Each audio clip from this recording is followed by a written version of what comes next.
WWF has been an independent voice for environmental action for over 50 years, a period of time when human activities have increasingly threatened humanity with catastrophic climate change and nature loss.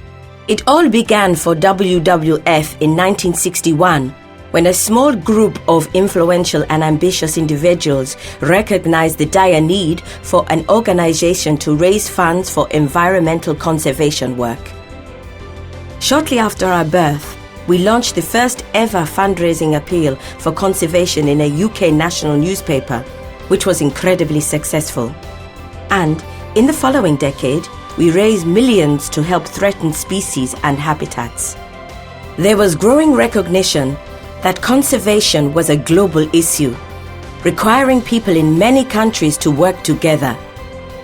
We played our part. For example, helping governments to come together, to commit to preventing the destruction of wetlands and stopping the international wildlife trade from threatening species survival. In 1973, we launched Project Tiger, the first ever global campaign to save a species across its entire range, and continue our work to this day, with the ambition of achieving the TX2 goal of doubling wild tiger numbers globally.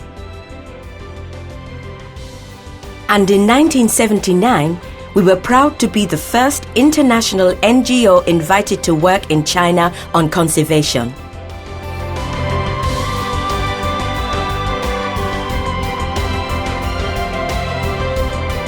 As the environmental challenges facing people and nature broadened, new solutions were needed.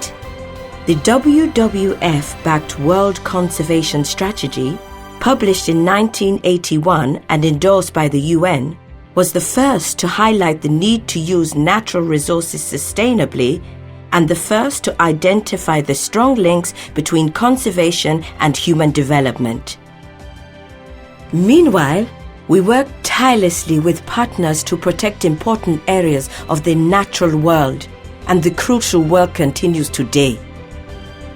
Our new mission in 1990 recognized how people needed a healthy natural world to survive and thrive, refocusing on how people and nature live in harmony. The UN Earth Summit in 1992 set a path towards building a sustainable future, launching the Conventions on Climate Change, Biological Diversity, and Land Degradation.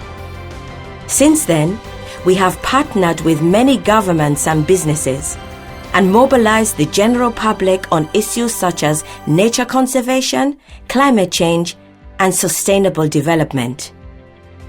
1998 saw us partner with the Zoological Society of London to deliver the first Living Planet report, a widely recognized report that every 2 years draws global attention to the state of the planet and the most pressing threats.